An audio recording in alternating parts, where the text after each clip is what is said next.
Hoje a palavra de Salmos 24. O texto de hoje diz que este mundo e tudo que há neste universo pertencem ao Senhor, e também fala sobre quem poderá entrar naquele reino dos céus e quem poderá estar diante de Deus, e, portanto, diz que o povo de Deus deve abrir a porta do coração para receber o Rei da Glória e também deve crer. Então, o que a palavra nos diz? Hoje vamos entender sobre isso e compartilhar a graça. Primeiro, o texto de hoje diz que este mundo e tudo que há neste universo pertencem ao Senhor. No texto de hoje, Salmos 24, do versículo 1 ao 2. Diz: do Senhor é a terra e a sua plenitude, o mundo e aqueles que nele habitam. Porque ele a fundou sobre os mares e a estabeleceu sobre os rios. Do Senhor é a terra e a sua plenitude, o mundo e aqueles que nele habitam. Aqui, terra e mundo são usados como paralelismo para se referir a todo este mundo onde nós, seres humanos, vivemos. Também aqui, a sua plenitude e daqueles que nele habitam referem-se, de forma paralela, a todas as coisas que preenchem todo este mundo. Por exemplo, as ervas, as árvores e os animais sobre aquele pasto, as aves que voam naquele céu, os peixes e as tartarugas naquele mar. E também nós, pessoas e até os animais domésticos, refere-se a todas essas coisas. Ou seja, esta palavra está dizendo agora que todas essas coisas pertencem ao Senhor.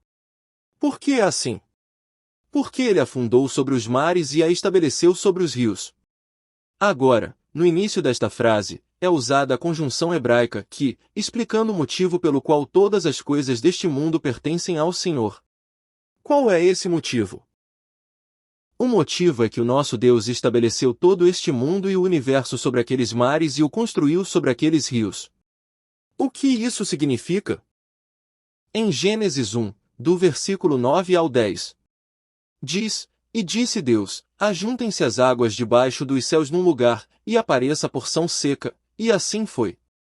E chamou Deus a porção seca terra, e ao ajuntamento das águas chamou mares, e viu Deus que era bom. E disse Deus, ajuntem-se as águas debaixo dos céus num lugar, e apareça a porção seca, e assim foi. Esta palavra fala agora sobre a criação do nosso Deus. Não, esta palavra é uma expressão sinedótica que mostra de forma representativa uma face da criação do nosso Deus. Ou seja, o texto de hoje diz sobre o motivo pelo qual todas as coisas neste mundo pertencem ao Senhor, que é porque Deus criou todo este mundo e tudo que há neste universo. Não, todo este mundo e o universo são criaturas de Deus, feitas e criadas por Ele. Deus fez a terra, o mar e os rios, e também fez todos os seres vivos na terra, no mar e nos rios. Os animais que brincam naquele pasto, as aves que voam naquele céu, os peixes naquele mar. Não, até nós, seres humanos, Deus criou tudo. Tudo é do Senhor. Portanto, todo este mundo e tudo que há neste universo pertencem ao Senhor. Não é verdade? Nós também, quando estávamos na escola primária, lembramos de ter feito alguns objetos em alguma aula de artes. Moldando a argila para fazer um pássaro, um cachorro, um gato ou um leão que queríamos criar. Então, de quem se tornam essas coisas? Elas se tornam da pessoa que fez o objeto. É assim mesmo, e não se tornam da pessoa ao lado ou de algum outro amigo. Isso significa que com todo este universo é a mesma coisa. Como todo este universo também foi feito por Deus, ele pertence a Deus. Entretanto, o motivo de se dizer aqui pertence ao Senhor tem outro motivo, propósito e intenção. É para nos fazer lembrar o propósito da criação de Deus. Ou seja, qual é o propósito pelo qual o nosso Deus criou todo este mundo e o universo? É apenas para a glória do nosso Deus. Portanto, se nós, seres humanos, somos criaturas de Deus, devemos naturalmente louvar e exaltar somente a Deus, que é o nosso dono. Devemos viver seguindo a vontade de Deus e viver em obediência à sua palavra. Além disso, em vez de viver para satisfazer os meus desejos e a minha satisfação, devemos viver para o nome e para a glória de Deus. Não, devemos sempre pensar em Deus, confiar em Deus e viver em Deus. Caso contrário, afastar-se deste propósito da criação para servir a outros ídolos, ou agir como servos de Satanás, ou viver apenas seguindo os próprios desejos corrompidos e decaídos, é um erro.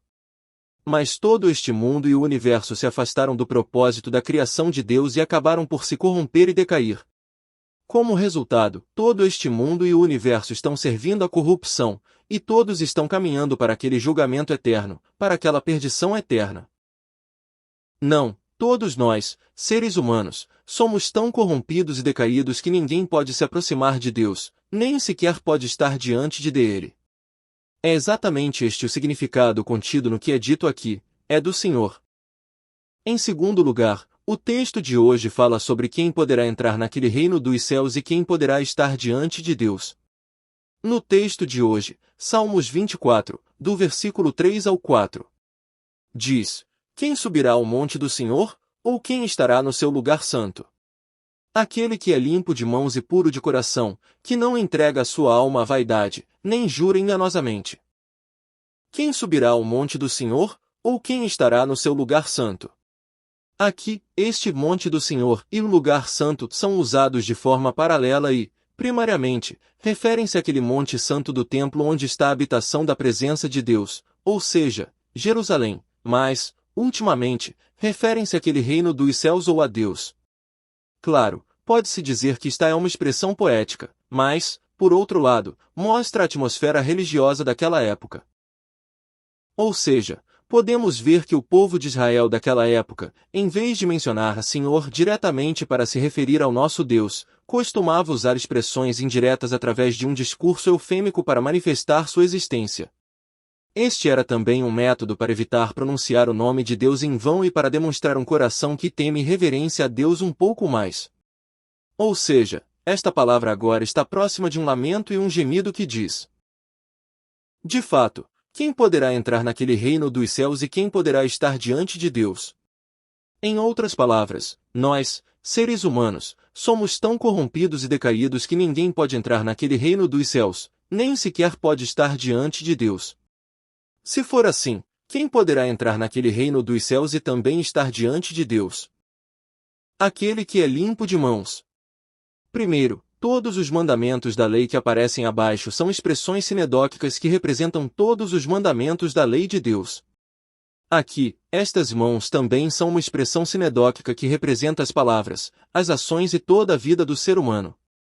Ou seja, ser limpo de mãos representa uma pessoa que é inocente, sem culpa e sem defeito em todas as suas palavras, ações e vida, uma pessoa em quem não se pode encontrar pecado algum. O que você acha? Será que pode existir uma pessoa capaz de viver assim?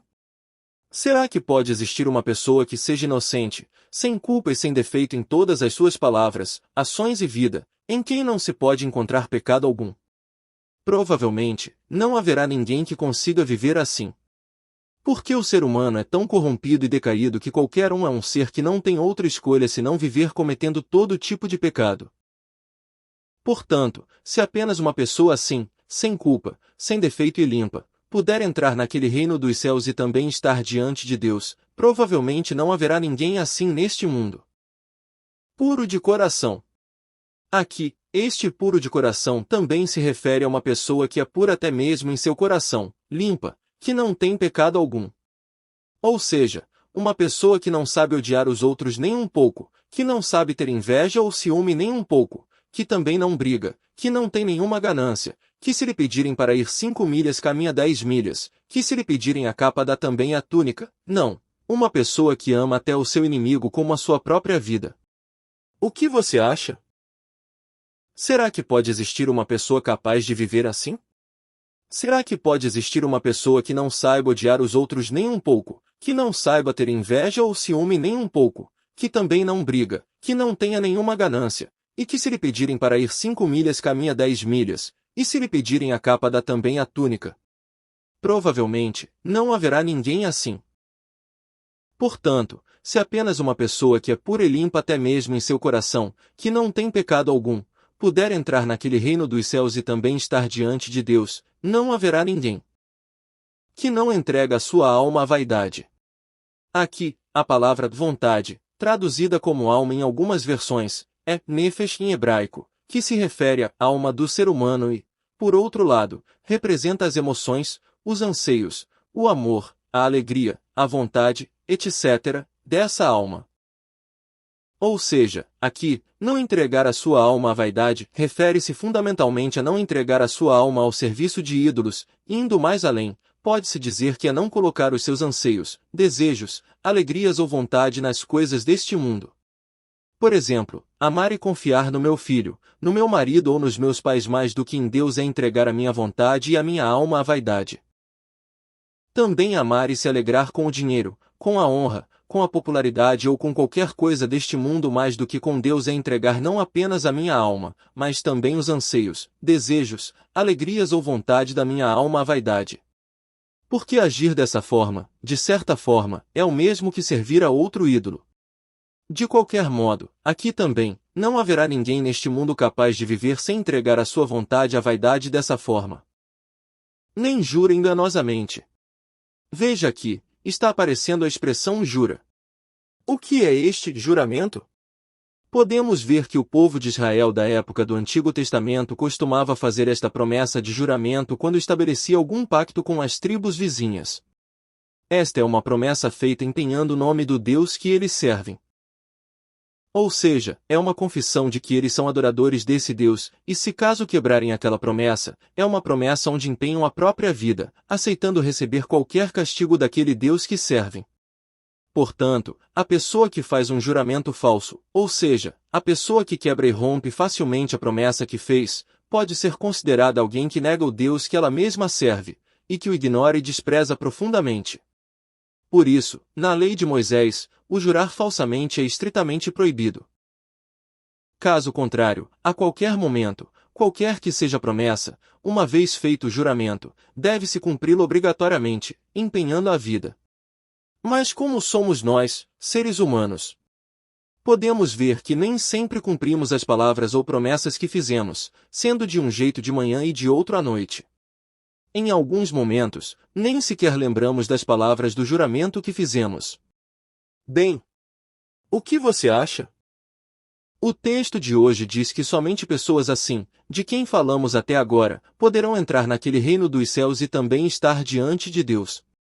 Ou seja, pessoas cujas ações não têm nenhum defeito e nenhum pecado, não, pessoas que não cometem pecado nem mesmo no coração, também pessoas que amam a Deus mais fervorosamente do que qualquer coisa neste mundo, também pessoas que não sabem mentir de jeito nenhum, etc.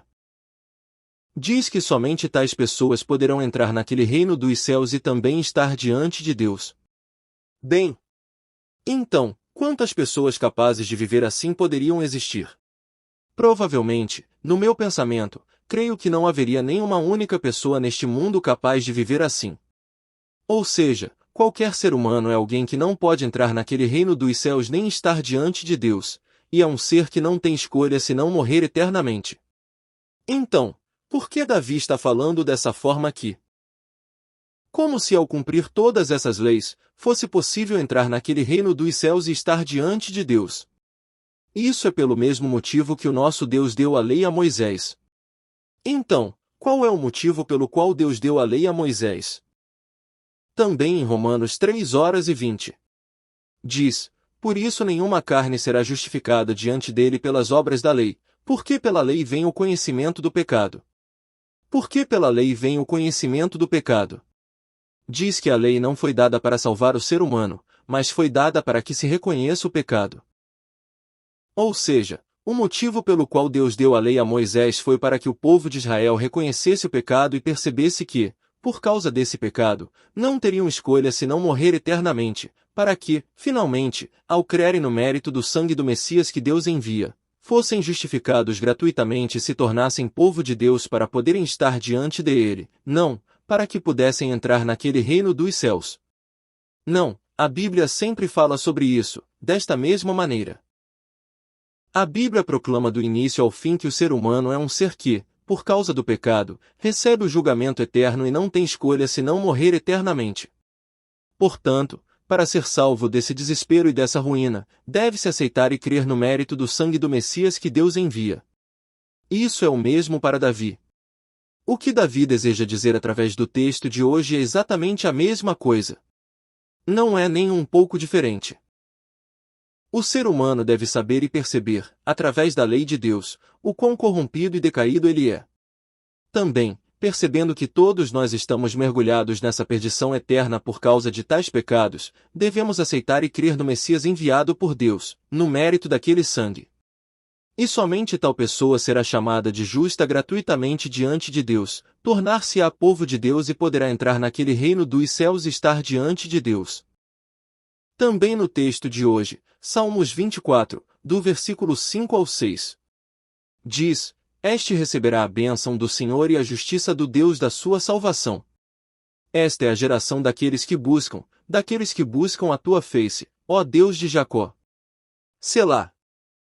Este receberá a bênção do Senhor e a justiça do Deus da sua salvação.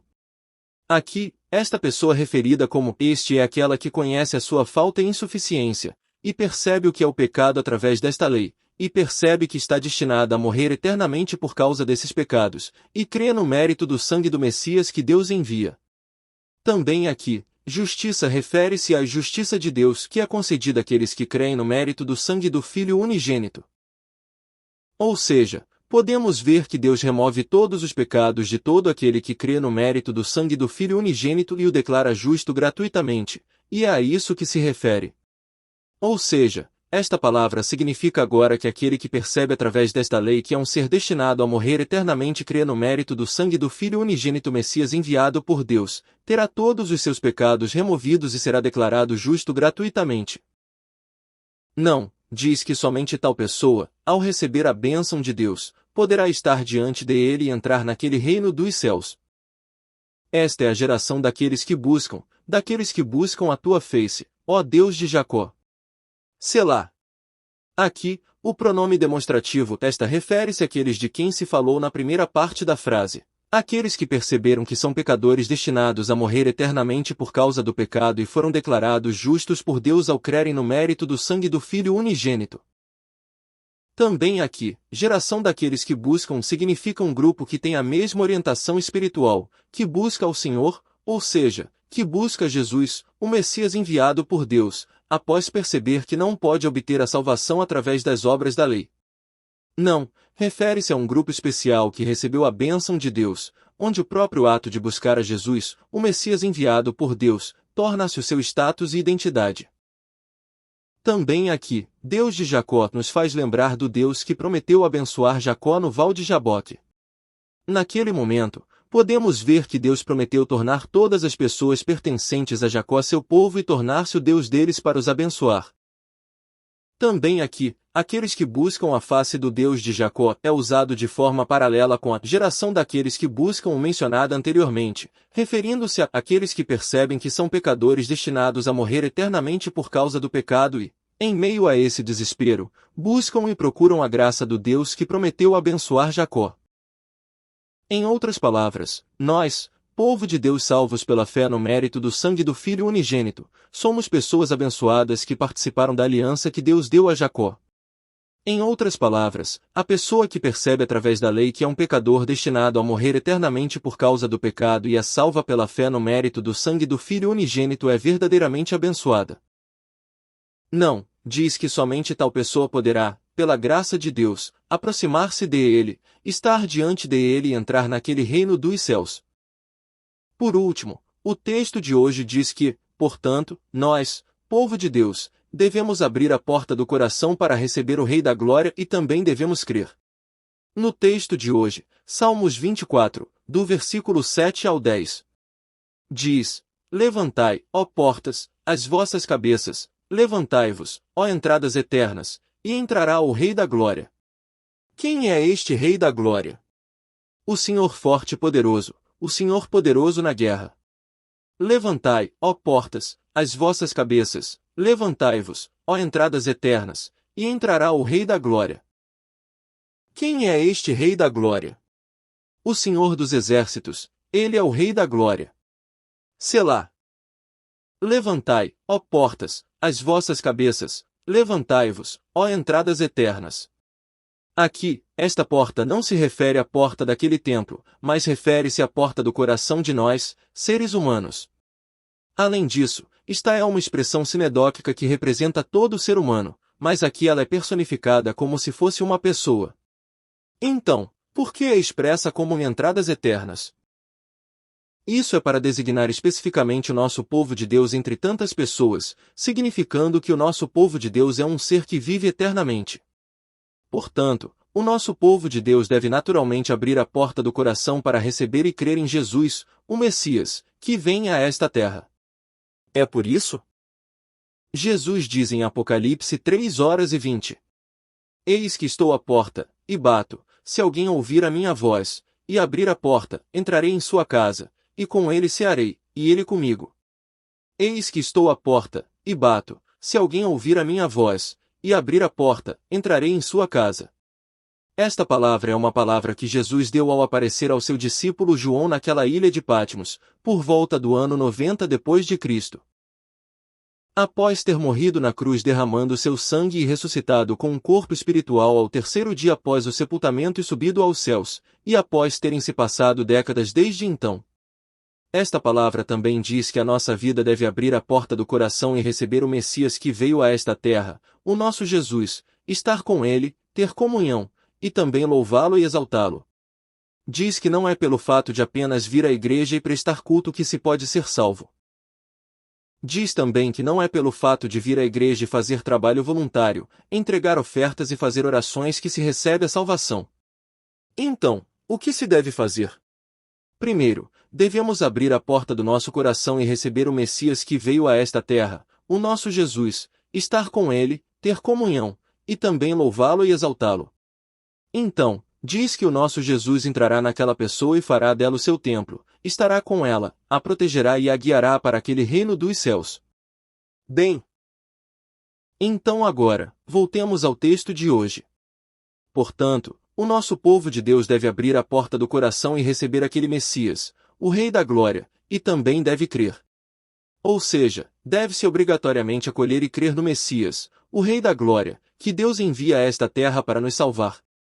Então, o que acontecerá? E entrará o Rei da Glória. Claro, aqui este Rei da Glória refere-se a Jesus, o Messias, que virá a esta terra. Ou seja, desta forma, se o nosso povo de Deus abrir a porta do coração e receber o Rei da Glória e crer, aquele Rei da Glória entrará naquela pessoa, fará dela o seu templo e estará eternamente com ela. Então, como aquele Rei da Glória é apresentado? Quem é este Rei da Glória? O Senhor forte e poderoso, o Senhor poderoso na guerra. Aqui, forte, poderoso e poderoso na guerra são usados de forma paralela para explicar e complementar o significado.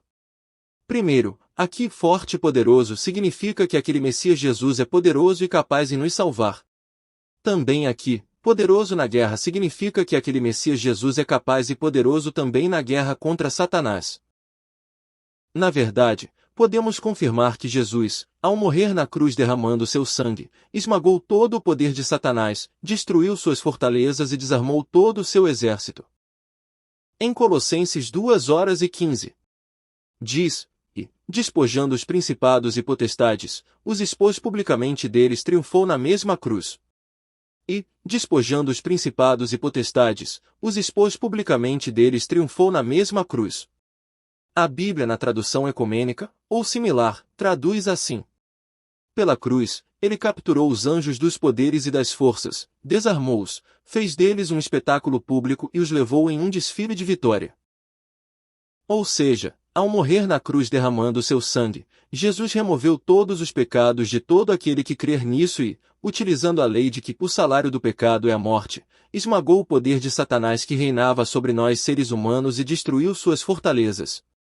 Também Jesus, conforme visto em Apocalipse 19, está realizando guerras contra as forças de Satanás mesmo neste exato momento, para salvar o seu próprio povo escolhido desde antes da eternidade. Assim como se estivesse lutando montado em um cavalo branco em um campo de batalha, podemos ver a sua imagem atuando intensamente de um lado para o outro junto com aqueles que o seguem. Ou seja, através dos obreiros do Evangelho que o seguem, ele faz proclamar Jesus céu, incredulidade inferno, e também podemos ver que ele envia missionários para a África e para a selva amazônica. Dessa forma, este Messias Jesus é alguém forte e capaz para nos salvar, não, ele é alguém poderoso na guerra espiritual contra Satanás. Entretanto, esse Messias Jesus não é outro senão o Senhor Deus. Não, esse Messias Jesus é aquele que é igual ao Senhor Deus. Então, o que se deve fazer? Levantai, ó portas, as vossas cabeças, levantai-vos, ó entradas eternas, e entrará o Rei da Glória. Portanto, o povo de Deus deve naturalmente abrir a porta do coração e receber aquele Messias, aquele Rei da Glória, e também deve crer. Então, aquele Rei da Glória, aquele Senhor Deus entrará em vós, fará de vós o seu templo e estará sempre convosco. Ao mesmo tempo, o texto de hoje enfatiza mais uma vez quem é aquele Messias Jesus, quem é aquele Rei da Glória. Quem é este Rei da Glória? O Senhor dos Exércitos, ele é o Rei da Glória. Aquele Messias Jesus, aquele Rei da Glória não é outro senão o Senhor dos Exércitos. Aqui, este Senhor dos Exércitos refere-se ao Senhor Deus que criou este mundo e todo o universo e que dirige e governa todas as coisas criadas conforme a sua vontade.